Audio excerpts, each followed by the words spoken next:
Welcome to another panel expert with me, Tabitha Jane, and my wonderful guest, Sam Cooper, who is a private investigator dealing with romance fraud. It's something that I think is on the rise. In fact, since speaking to Sam, I myself have had a couple of rogue messages from people pretending to be really rich and can I, and they want to give it to me, but that's clearly not the case.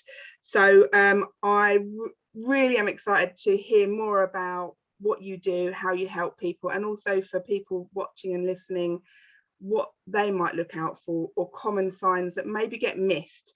Because I think when we had a conversation, it's not, it don't feel stupid. These people are clever and they can really catch you out, and especially when you're feeling vulnerable and you've got your heartstrings attached to this, you don't notice it so much. So yes, over to you, Sam. I'd love you to kind of introduce yourself, what you do and how you help women through dating fraud or romance fraud. Right, so thank you for having me on today. This is my favourite subject. I love to talk about it and raise awareness because, fraud through romance scams is on the rise. And obviously, the dating sites are booming, but so is a level of fraud as well. So if you're dating online, what should you do? Obviously, everybody wants to fall in love. Who doesn't? So and you've got to remember there are good people out there, but there are also the rogues who are looking to take, somebody's possessions. They don't care. They don't care who they're taking it from. They just want your hard-earned money. So if you're dating online, I think you've got to really sort of keep your wits about you. And it's very interesting, as you said, the public's perception to people that have been victims of romance fraud. They tend to think that these people are stupid, or, they'll say, it would never happen to me. So backtracking to my work as a private investigator, it became very apparent to me very quickly that, the victims of romance fraud are far from stupid. They, I've dealt with doctors, teachers, just everybody. And the common theme is that these people are just too kind and too trusting. They're not stupid at all. So I really would like to change the public's perception, because I think also by victim shaming, it tends to push the victims a little bit more underground where they're too scared to tell their story. And that really helps the scammers at the end of the day, because, these people are not sharing their story and they're not getting the scammers blocked. They're not bringing it to the attention of the dating apps and just the general public. So how did I get into this? Why am I obsessed with it? If I go back probably to when I was, mid-30s, I was divorced and I had 2 young children. And I re-entered the dating world, and online dating was a thing. It's not it wasn't as popular as it is today. And I realized very quickly that I was vulnerable. I had my divorce settlement, which I was putting into a property. I had my job, but I had 2 young children, and I needed to make sure that the person that came into my life and their life, could be trusted. I realized very quickly that on the dating apps, you've got the people that think it's okay to lie about, it might be their height or what they do for a living. And that's not okay, because that, even though they may not be a scammer, if you were meeting somebody in the pub in real life, you'd be able to see their height, or through talking to them, you would know what they do for a living. You'd establish that. So I realized very quickly that, you couldn't trust what you were seeing with your eyes or what they were telling you until you actually found out yourself. So I would always do my research. And if I met somebody that, would tell me that they were 5'10" and turned out to be 5'7", I would stop it, because they were not being honest with me. And I know some people say, oh, it's only a small thing, it's not a big deal. In my book, it is. So I became very good at, sorting out who seemed to be honourable and who didn't. And I just thought this is something that really intrigued me about why people would do that and get caught out. Anyway, fast forward quite a few years, I followed my dreams and became an investigator, always with this dating thing at the back of my mind that, there's nobody out there to help protect people. If you drive a car, you have protection from, the AA or the RAC, but there's no one out there to protect people from dating, which is how I started Rogue Daters. And yeah, I help save people from financial loss and heartbreak, really, just by, I want people to proactively check. And some people will say to me, is that right? You're meeting somebody. Should you be checking them out? Doesn't that, cause a problem early on? But in my book, I think, no, you wouldn't take a job without checking out the company to make sure that they exist. And that's, and I have saved a lot of people from financial loss and heartbreak. Wow. I could listen to you all day. I'm just completely and utterly present with you. So what, from your experience and the women that you've unfortunately had to work with, what have been the common, I suppose, the breadcrumbs that have led to that? Because it wouldn't, like you say, it's not, then people aren't stupid. That these people are clever and they hook you in, and I'm assuming it takes a bit of time. I mean, thankfully it's not happened to me, but I have heard of it. I did have a close friend in her early dating. She got chatting to a guy, and it was quite quickly he mentioned about he was overseas, and it's gone unstable. It was overseas, and he needed some money to get back, and she quite quickly realized that was probably a scam. But she had already had some sort of emotional investment in that kind of, in those conversations, which is one of the things I talk about actually generally, is don't overinvest, especially if you've not met someone. Get meeting them pretty quick to kind of work all that stuff out, and also from a romance point of view, check that there's some chemistry, check that the energy feels right between you before you even do anything else. Yeah, I just want to clarify as well, it's not just happening to women, it's men that are being scammed as well. Oh yes. And it's very interesting, because if you're talking to a person who thinks that they've been scammed, and especially if it's a man, and I say to him, you think you've connected with this woman, have you realized that it actually could be a team of men behind the profile? Very quickly you see it register on their face, and they're horrified to think that actually they've never considered it might not be, not only it might not be that woman that they're talking to, but it might not be a woman at all. And so I just wanted to clarify that there are men that are victims of this as well. But I also wanted to add that what you said about how people do get emotionally invested, I think the target audience for the scammers will be, men and women who are probably in the age group of 40 plus. So they've accrued some assets in their life. They may have bought a house or other, have other property, have a good job where they're earning good income. So, they're the rich pickings. They've got, assets to take. But also somebody who, let's say, is in their 50s or 60s, their children have grown up, and then all of a sudden they're divorced. They don't quite have that confidence of, knowing what's out there, who's out there, and how society has changed from when they probably dated back in their 20s. So they're quite, I don't like to use the word easy targets, but, they're very, easy for the scammers to kind of get in, and they may have low confidence going back to dating after so many years, and the scammers can know that. And as you say, these people do get emotionally invested And that's where the problem is. Yeah, I just, completely agree with you. And it's, I mean, it's a little bit off topic, but one of the things that I think is good for women to be aware of with men is men get scammed a lot for,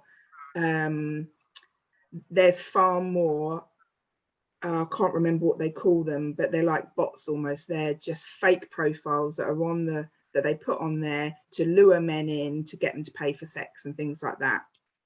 And there's loads of them. There's like much more, it's much more evident when you look at profiles of for women, for men, than it is obviously there's a different driver for women. It's more of an emotional thing. Totally. But they do get that a lot. And that's, again, it's just such a shame that that is happening, but it is. And it's like you say, it's about raising awareness that that can happen and does happen. Definitely. And it's just easy money for these scammers. So yeah, it definitely needs to be changed. People need to be talking about it more. And the victims need to be more comfortable to come forward and to feel that they're actually doing a service in saving other people. And I think it just happens, these scams are so manipulative that the victims don't even see it happening. So they will start off really slowly. And we all hear the stories of the scammer who's telling somebody that they love them within a week, and it doesn't always happen like that. And it may happen over a period of 6 months where somebody is really, really emotionally invested, and they've shared a lot of their personal details. And as I said earlier, they're just too kind. So when something happens and this person is saying they need money, the person genuinely wants to help them. Yeah. And that's how it spirals out of control very quickly after that. Right. So is that what tends to happen? They maybe start asking for something small, and then the amounts get bigger. Yeah, well, sometimes it will, they'll start off as a test, just to, a small amount or a favor, just to see if the person is like willing to help them.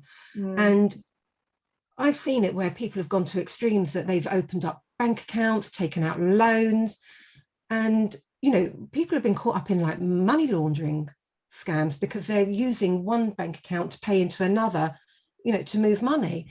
And these are not the sort of people that would ever do that, but they've been coerced into doing it. It's frightening, really. And I've seen people that have lost anything from £3,000 up to in excess of 200,000. Wow. That's a lot. It's devastating. So but I urge people to do proactive checks. For a small amount of money, come to us at Rogue Daters. We can run these checks. We can tell you, is the person who they say they are. Now, we're not interested in finding the scammers, who they are. That doesn't matter. It's about telling you that the person you are connecting with does not exist. And 99% of the time, they don't exist. And I can help prove that to somebody and save them from parting with big lumps of money. So are these people, I'm curious, that they've actually met or in a relationship with, or are these people that are doing it purely online? I've met both. So I've met some people, some people have met with people who are just con artists and will give a false name. Yeah. But a lot of it is online. And, you've got a few types. You've got the people who say, oh, I've met somebody and they can't video chat with me because they're in the army abroad and they don't get the time. And sadly, they do believe that. But, we're in 2021. We can't, who can't video chat today? You've got to also remember that I've got, one client who said to me, no, I was really nervous and I asked for proof. I asked him to write a letter with my details on it and send me a picture of it. These can all be doctored. So I think he came back, he was holding a book with her name on it, on a piece of paper. I have the skill to be able to show her how that picture has been doctored. So it's things like that, really. And, you know, even the video chats today, you've got to be a little bit careful of, because they can be doctored as well. But people need to do their research, and there's nothing wrong in that. You know, if you were meeting somebody in a pub, you would do your research, you would ask some questions. Oh, who do you know? You know, oh, are you on social media? People would do that. It's just natural conversation. Yeah, of course. I mean, to be honest, even from a safety point of view, I generally would find them on LinkedIn, and if they're not on LinkedIn, like check they've got a profile on Facebook. Again, it's not perfect, but it's a start. You're at least checking that there's some matching going on before you meet. Although some of the scammers do create fake profiles as well, and yeah, it's good to check it out. But obviously I have that skill set that I can see what is genuine and what is not. But I do urge people to run checks. It might highlight something that raises suspicion. Yeah, I feel like I'm very mindful having this conversation, because I already have a lot of women in my community that have trust issues as it is. And so I'm very much wanting to build confidence and empowerment for women to go out there and still date. So it's like it's a fine line between making them aware and what they need to do, and making women even more paranoid than they already are. Does that make sense? So I'm just very mindful of saying, you know, that's why I'm such a big believer in meeting people and actually not having a purely online relationship, because there's more risk of scamming going on. And I think you're right. I think if you have got invested in, you know, that perhaps they're asking for money, or there's something you really like them, but there's something not quite, your gut's telling you something's not right, then obviously to come and talk to you and get that checked if you think there's something awry.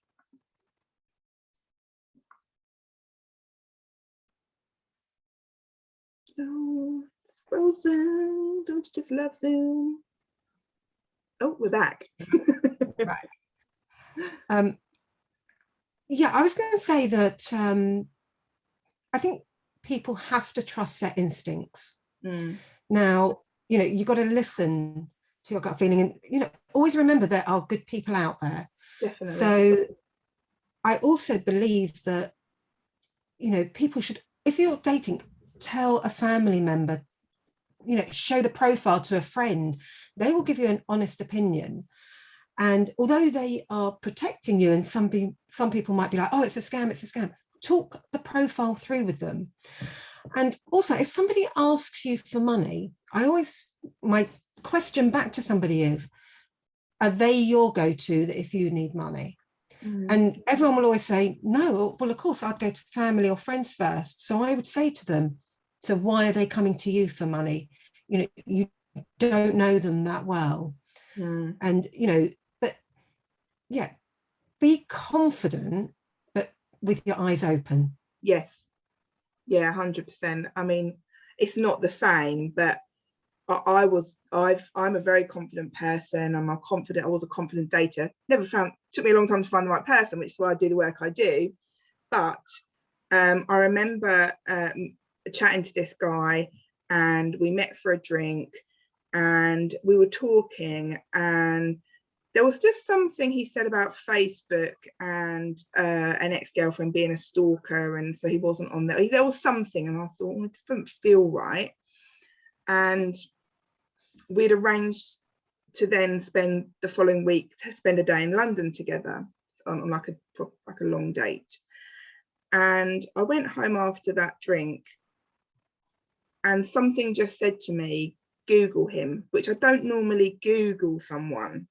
And I Googled his name, and I Googled where he came from, and was utterly horrified to see it was a newspaper article, probably about, might have been 10 years before, of this guy that had gone to prison. And I was looking at his picture thinking, I'm sure this is the same guy. And I sent it to my friend, and I was like, is this the same guy? And she goes, I think it is. And turned out the house had been raided for drugs, and they'd found like £500,000 worth of drugs there, but also arms, like with ammunition, and there was other weapons and crossbow, and I was like, oh my God.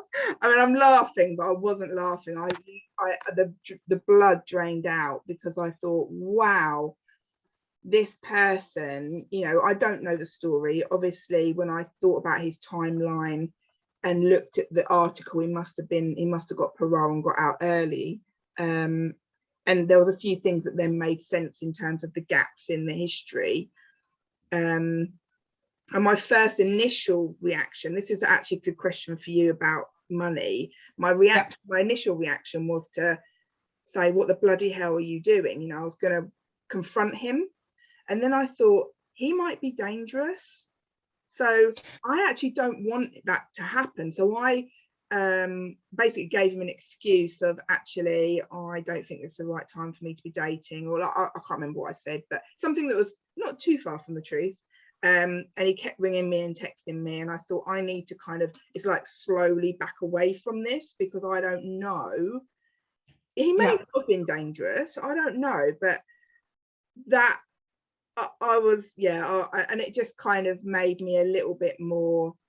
After that, I was definitely more aware of, kind of like you say, just doing a little bit of background check before you meet people. And I always used to tell friends where I was. I'd send them a picture, their phone number, any details I had of them, and where we were going. So I always did that as kind of a thing that I did when I met anybody new, because you just That's don't very know. sensible.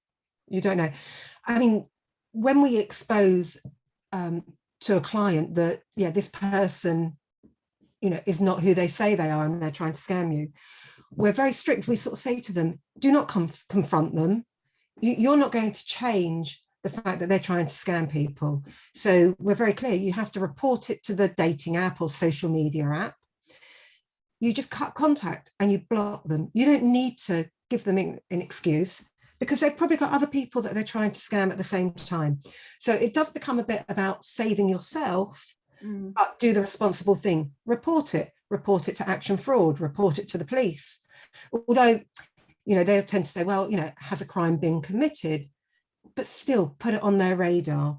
Definitely, report it to, the social media companies and the dating apps. I think you have a duty to do that, but never confront them. They're not going to listen because you've caught them out. You just need to save yourself and protect yourself and block them. Yeah, absolutely. Ooh, scary stuff. Yeah, it's just like you say, I know there's lots of amazing people out there, but it is just about having your wits about you. And when you said earlier about, women that have maybe been married or been in a long-term relationship, the landscape of dating has changed so much. Even people, teenagers are not going to nightclubs as much. They're using online dating as well, even though it is more, they don't have the restrictions of maybe children and things like that to keep them at home. I think the other important thing to add on that as well is that when you're dating online, you're at home, you're either on your phone or on your computer, and your home is your safe space. Your guard is down. You feel comfortable. You wouldn't react the same way if you were in a club or in a pub. So I think people need to remember that, even though, there's a great saying from that film Dirty John. I don't know if you've seen it. They say that not all monsters look like monsters. And being at home on your phone, you're letting them into your home, your safe space, your surroundings. So just be a little bit more thoughtful and a bit guarded, really. But don't close off altogether, because as we keep saying, there are good people out there. I think it's just the initial. I mean, I talk about red flags anyway, not just about if they're a fraudster, just if they're not emotionally ready to invest in a relationship, or they're not, exactly, or they're cheating, or like whatever. There's lots of red flags that can appear in those early stages, and I think it's just about, like you say, because I teach about you can be open and vulnerable, but still have your wits about you, still be mindful that, like you say, you don't know those people. You don't know, exactly. you know nothing about them really, even if you have done your research and they've told you some things. Your relationships take time to build, and I think as long as you've got your wits about you, that stuff will flush out quite quickly. Because if they're a scammer, I'm guessing, I know you've had people that have, it's been like 6 months, but I can imagine they're not going to wait forever to do that. They're going to want to get their money and run. Yeah, although, you know, it is a slow burner sometimes, because they're just building up to it, and they're doing it to multiple people, so they have the time, because they might be, you know, getting the money out of one today, but looking at, you know, they know it's it's got a limitation on time as well, so they'll be looking at who they're building up to get money from in 3 months' time. There was something else I wanted to say, which was, my mind has gone blank. Oh yeah, ask questions. So, you know, it might be just a silly question, like when I said to you, have you seen the movie on Netflix, Dirty John? You said yes. You know, if I come back and ask you in a week's time, if you've really seen it, you're going to say yes again. So just things like that, that wouldn't necessarily register. A simple question, ask it again, you know, in 3 weeks' time when you're talking, and just see if the answers are the same. Because if somebody's lying, they're not going to remember what they said about a simple question. Yeah, absolutely, because they see it as not being that important. Exactly. Wow. So what would you give as kind of, if we're going to wrap this up soon, what message do you want to leave people with, or what's the advice, or the most common red flags to look out for if you've got your wits about you with a scammer? I think, you know, ask yourself a few questions. Does this seem to be, you know, too good to be true? If the